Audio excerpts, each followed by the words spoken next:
Welcome to Illuminati Silver. We tell you the truth about silver. Today is Thursday, the 21st of July, 2022.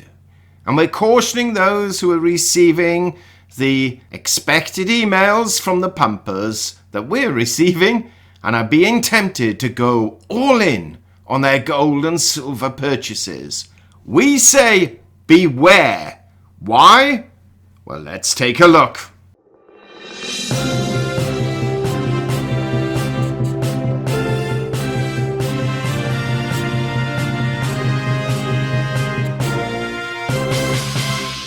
A quick stroll through YouTube and our email box, and the regular pumpers are now out again saying buy gold and silver to protect yourself against inflation. Do it now before it's too late. Why are they doing this? Because they're holding stocks in the main and the price is going down, and in our view will continue to fall for a while yet. So we say beware. Do not get suckered in. They've already achieved this on a number of occasions over the past 20 years. And some people have had to wait 10 years just to get their monies back. Now, when we produced our weekend update, gold stood at $1,745. It's now $1,683. We stated in that update that we're expecting to see gold trade this week between $1,650 and $1,750, but could potentially go as low as $1,625 at its bottom. Well, it's been as high as $1,724 and as low as $1,682, and it's still not the end of the week. The silver price during our update was $18.74, and we stated it would trade between $18.25 and potentially as high as $20. We also pointed out at its worst it could go as low as $17.25. Well, it's currently $18.31, so we don't see $17.25 as a realistic possibility, but it could go lower than it is now. It has been as low as $18.16 and as high as $19.11. Now, why are we issuing caution?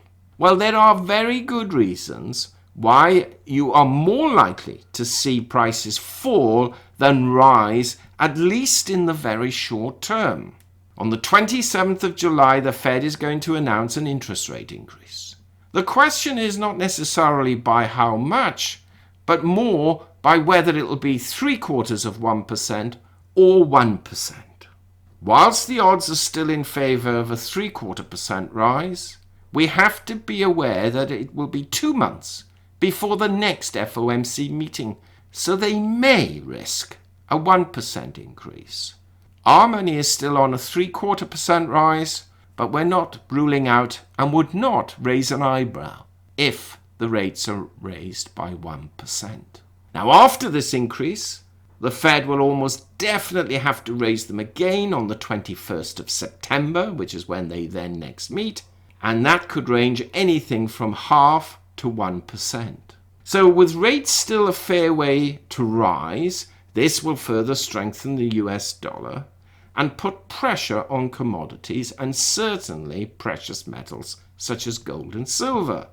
There is also a serious risk that we could be entering a recession, though some of the economic figures have been quite buoyant.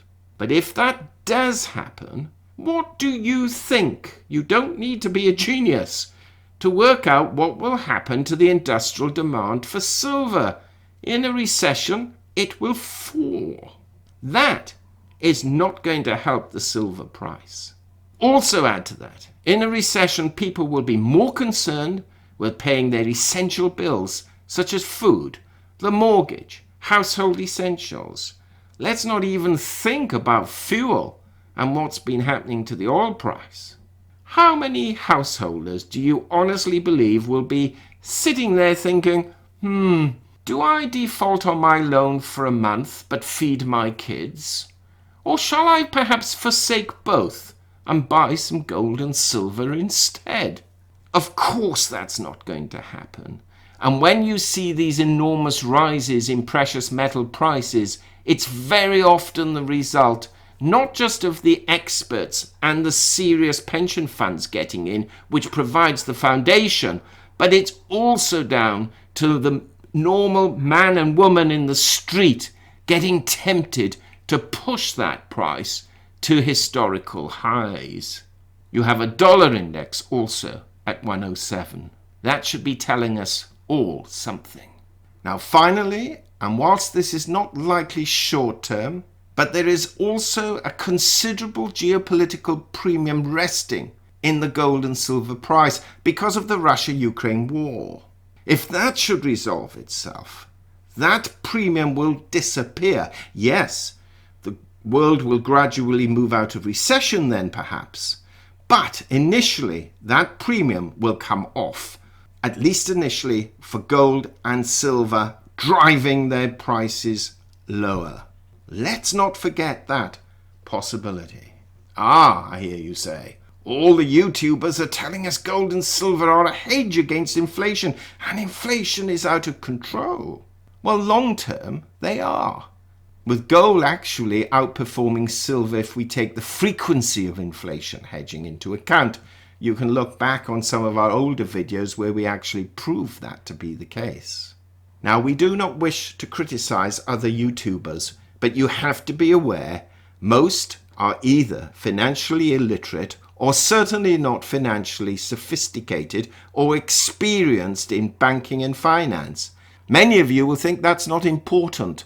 Well, would you not wish your surgeon, when undertaking heart surgery, to actually have experience in doing the job he is performing? This is why we laugh and also cry when we see especially young YouTubers coming out telling people you must buy this, you must invest in that, you should do this, when none of them have ever encountered a recession because they're too young. You also need to bear in mind that there are people out there pumping because they want sales, because they are in the industry. Do we blame them for that? No. Do we think they're morally corrupt? Yes, because many of them know prices are going down. They may not know by how much or for how long, but they're trying to get rid of their bags as quickly as possible onto you. And finally, other YouTubers push out headlines simply because they make good clickbait. Let's give you a practical example. We put out a video saying gold and silver prices will fall, and we get 1,000 views or so. Others say, buy gold now before it's too late, price is about to soar, and they get 30 to 100,000 views. Do the maths. Which videos are these novices and pumpers going to produce? Not ours, unless of course they're masochists, which we clearly must be. Yes, both gold and silver are cheaper, that is true, than they were from their recent peaks. Yes, gold is $384 lower than its all-time high back in August 2020. And silver is down over $11 from its 5-year high, in reality 2-year high, but 5-year high back in February 2021. That is true. So in comparison, they are relatively cheap during a period of rising inflation. Let's also not forget, though, how many of these pumpers were telling you that when gold was just under $2,100, it's going to $5,000 and $10,000, $15,000 and $25,000 we even saw. And what about the same people telling you silver $50 is almost guaranteed? We said it would certainly not happen in 2021 without a doubt, and we were right. And then they said $100 is on the cards, and very soon it should be $600. How many times do you have to learn that lesson? In addition, despite these highs, let's also not forget that during the past 5 years, gold was as low as $1,176 and silver as low as $12. Now, do we expect to see both fall to those levels? No, but we cannot rule them out. And one should and must, for the sake of your own financial survival or prosperity, at least be aware of this. So when you get that inevitable email, or see that inevitable headline, or YouTube video with the usual suspects telling you to buy now before it's too late, short of a black swan event occurring, we can tell you we absolutely see limited benefit in buying now unless you are willing to hold for the long term and are prepared for lower prices in between. If you feel you cannot believe us or that you must buy, the itch is too great, then do so in small tranches. And if we are right and prices dip further, you can down cost average. This is not financial advice, as you must do whatever you see fit. But it is a cautionary warning for you to consider who is advising you to buy and why, when evidence is showing most experts, for now, are holding off. Thank you so much for listening. If you haven't done so, please subscribe to our channel. Do not forget to press that bell sign so you're notified of our videos as and when they're published. On Saturday, we will be providing our weekly update, and it should be an interesting one because next week we have the FOMC decision. So until then, have a great couple of days. Illuminati silver owners come from a background of banking, international wealth management and economics. Having now retired from these worlds, we are not qualified to give investment advice. Therefore, this and other productions must not be deemed to be giving such advice and merely represent the personal views of its owners.